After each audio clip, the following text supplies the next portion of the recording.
Hey, everybody, grace and peace. Welcome to session 2, where we are answering the question, what is the gospel? It's a super important question. What is the gospel? The gospel is the good news, the message in which the church and followers of Jesus have been entrusted with and been empowered with, the gospel that we are to become. Now, what is this gospel? Last week we talked about the gospel confusion that I believe that we as the church have. If you ask people in church what is the gospel, you'll probably get a lot of different answers. And for many people, they equate the gospel with Jesus died for my sins so I could go to heaven when I die.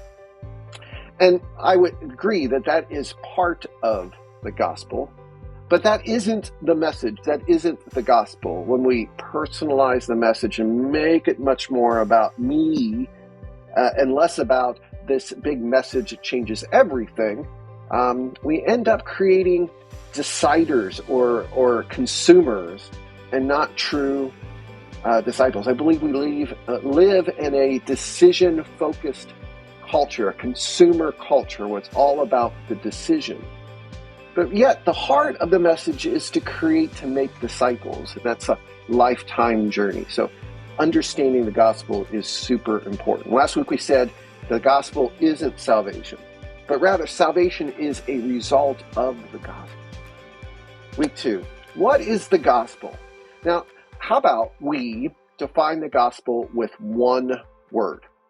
That's the goal today, the gospel in one word. Because if we could narrow it down to one word and recognize that it's bigger than one word, it's going to take some weeks to unpack that and describe it in more detail. But if we could get it down to one word, we could have some clarity. We could actually have some gospel fluency. We all could be able to share the gospel because we all know it in one word. That's our goal for today. But first, before we share the gospel in one word, I have a story.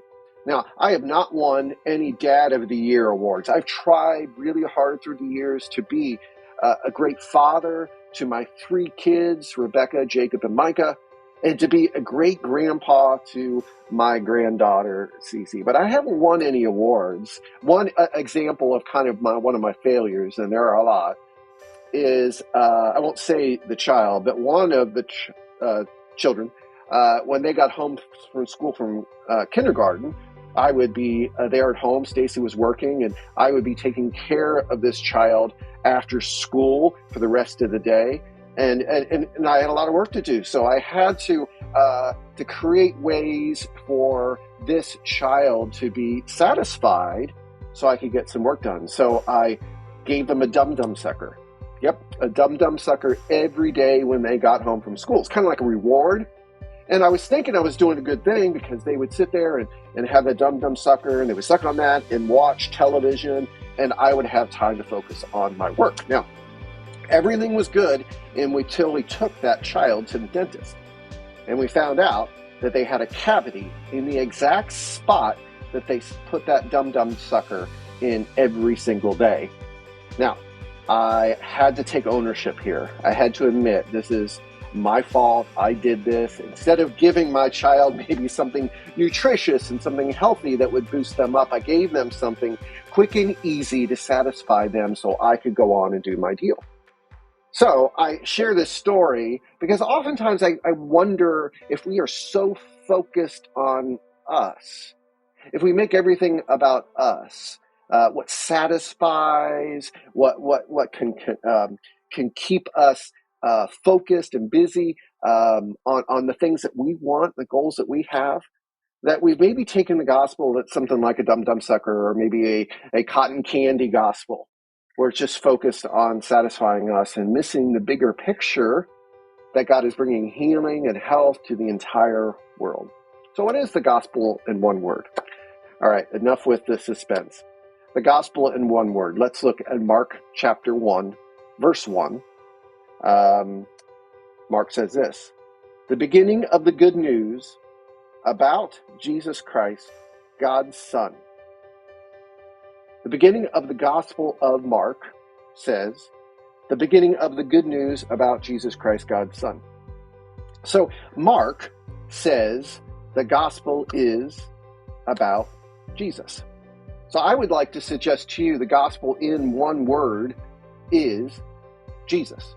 Jesus is the gospel. Jesus is the good news. And the four gospels, Matthew, Mark, Luke, and John, are all the good news about Jesus. They're all the gospels about Jesus. So the gospel in one word is Jesus. It's about his entire story. It's about his incarnation, his coming to us, moving into the neighborhood. It's his teachings. It's his life. It's his parables. It's all of those kingdom announcements that we'll get into more next week.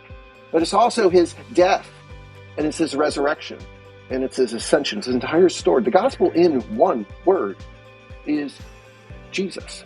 Jesus is the good news. God came as Jesus. And of course, it's much bigger than that and much more beautiful than just the one word.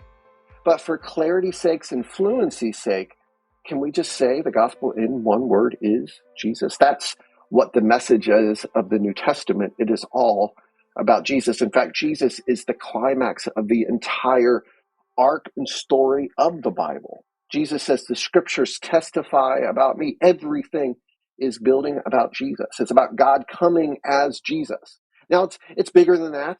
And next week, we'll kind of expand that, the gospel in 3 words or so.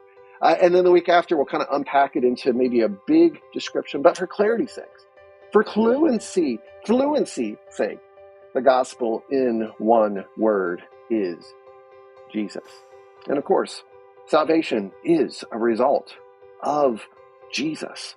But Jesus is the announcement. Jesus is the one that the gospel writers are writing about. Jesus is the one that Paul is writing about. It is all about Jesus. Jesus, his story, his life and death. So I share that with you, the gospel in one word. May that help you to recognize that we've been entrusted, empowered with this message, and the message is all about Jesus. As a church, we have a desire to be a Jesus-centered community where we focus everything around Jesus. Most of the time, I preach out of the gospel passage from the lectionary. Now, this week, in fact, all October, I'm not. So there you go. It's a hit and miss. But the message is about Jesus. So there you go. I hope you have a great week, everybody. I hope you are able to hold on and grasp this beautiful one-word gospel, the good news of Jesus. Take care. Grace and peace.